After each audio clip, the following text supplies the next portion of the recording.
আমি Ramgarh ideal school Ramgarh Khagrachari online ক্লাসে আমি পলিরানী দেবী সহকারী শিক্ষক রামগড় আইডিয়াল স্কুল রামগড় খাগড়াছড়ি। কেমন আছো তোমরা? নিশ্চয়ই ভালো আছো, বাড়িতে আছো, সুস্থ আছো, বাবা মাকে নিয়ে সবাই ভালো আছো। ঈশ্বরের কাছে প্রার্থনা করি তোমরা যেন সবাই ভালো থাকো। আজকে আমি তোমাদের সাথে এসেছি ষষ্ঠ শ্রেণীর চারুপাঠ নিয়ে। আজকে আমি তোমাদের সাথে আসমানি নিয়ে এসেছি। এবারে আমরা পড়ায় আসি। আসমানি কবিতাটি লিখেছেন জসীমউদ্দিন। জসীমউদ্দিনকে আমরা সবাই পল্লী কবি হিসেবে চিনি।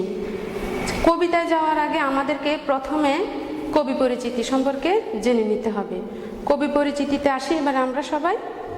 কবি জসীমউদ্দিন 1903 খ্রিস্টাব্দে ফরিদপুর জেলার তাম্বুলখানা গ্রামে জন্মগ্রহণ করেন।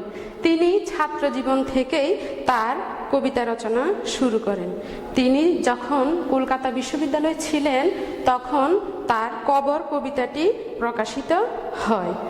জসীমউদ্দিনের কয়েকটি বিখ্যাত কাব্যগ্রন্থ রয়েছে, সেগুলো হচ্ছে নকশিকাঁথার মাঠ, সুজন বাদিয়ার ঘাট, রাখালি, বালুচর, ধানক্ষেত ইত্যাদি।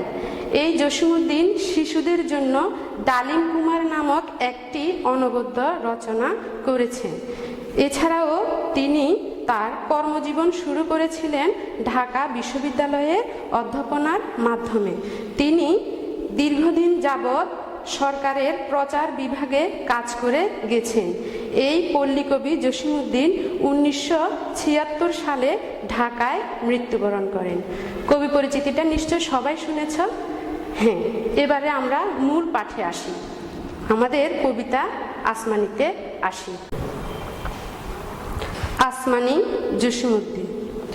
আসমানি রে তোমরা যদি দেখতে সবে চাও, রহিমউদ্দির ছোট্ট বাড়ি রসুলপুরে যাও। বাড়ি তো নয় পাখির বাসা, ভেন্না পাতার ছানি, একটুখানি বৃষ্টি হলেই গড়িয়ে পড়ে পানি। একটুখানি হাওয়া দিলেই ঘর নড়বড় করে, তারই তলে আসমানিরা থাকে বছর ভরে। পেটটি ভরে পায় না খেতে বুকের কখান হাড়, সাক্ষী দেছে অনাহারে কদিন গেছে তার। মিষ্টি তাহার মুখটি হতে হাসির প্রদীপ রাশি, থাপড়েতে নিবিয়ে গেছে দারুণ অভাব আসি। পরনে তার শতেক তালি শতেক ছেঁড়া বাঁশ, সোনালি তার গারবরণে করছে উপহাস। ভুমর কালো চোখ দুটিতে নাই কৌতুক হাসি, সেখান দিয়ে গড়িয়ে পড়ে অশ্রু রাশি রাশি।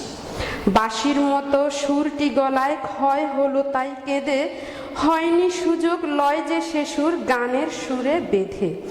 আসমানিদের বাড়ির ধারে পদ্ম পুকুর ভরে, ব্যাঙের ছানা শ্যাওলা পানা কিল বিল বিল করে। ম্যালেরিয়ার মশক সেথা বিষ গুলিয়ে জলে, সেই জলেতে রান্না খাওয়া আসমানিদের চলে। পেটটি তাহার ফুলছে পিলেই নিতুই যে জ্বর তার, বৈদ্য ডেকে ওষুধ করে পয়সা নাহি আর। কেমন লেগেছে কবিতাটা? নিশ্চয়ই ভালো লেগেছে।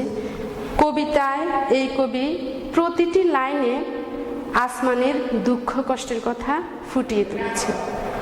আসমানিদের বাড়ি কোথায়? রসুলপুরে। আসমানিরা খুবই দরিদ্র, তাদের ঘর ভেন্না পাতার ছাউনি দিয়ে। একটুখানি বৃষ্টি হলেই সেখানে গড়িয়ে পড়ে পানি, আর বাতাস যখন আসে চারিদিক থেকে তখন তার ঘরটি কেমন করে? নড়বড় করে। সে কিন্তু একদিনও পেট পুরে খেতে পারে না। তার এই যে তার অভাবগুলো সাক্ষী দিচ্ছে কি জানো? তার বুকের হাড়খানা। আর তার পরনের শাড়িটি দেখেছ কত ছেঁড়া, অনেক ছেঁড়া। সে কিন্তু খুবই অভাবী, তার অভাবের কোনো শেষ নেই। তাদের বাড়ির পাশে একটি পদ্ম পুকুর আছে, সেই পুকুর থেকে তারা পানি নিয়ে আসে, আর তা দিয়ে তাদের রান্না বান্না খাওয়া দাওয়া চলে। সেজন্য যেহেতু তারা অস্বাস্থ্যকর খাবার পানি খাচ্ছে, সেজন্য তার সব সময় কি হয়? পেটটি ফুলে থাকে এবং তার গায়ে জ্বর থাকে। আর এজন্য যে সে চিকিৎসা করবে তার জন্য কিন্তু তার পয়সা নেই, সে খুবই দরিদ্র। নিশ্চয় কবিতার মূল ভাব জেনেছ। আচ্ছা, কবি এই কবিতাতে আসমানিদের অভাব অনটনের কথা তুলে ধরেছেন। তিনি আসলে তুলে ধরেছেন গ্রাম বাংলার অভাব অনটন থাকা মানুষদের দুঃখ কষ্টের কথা। তিনি সবার মাঝে তুলে ধরেছেন যেন সমাজের সহৃদয়বান ব্যক্তিরা যেন তাদের দিকে একটু সুনজর দান করেন। কেমন লেগেছে কবিতাটি? নিশ্চয়ই খুব ভালো লেগেছে। এবারে আমরা বাড়ির কাজে আসি। বাড়ির কাজ হচ্ছে তোমাদের আসমানি সম্পর্কে 10টি বাক্য লিখবে আর কবি পরিচিতি সম্পর্কে 10টি বাক্য লিখবে। সবাই ভালো থেকো, সুস্থ থেকো। টাটা।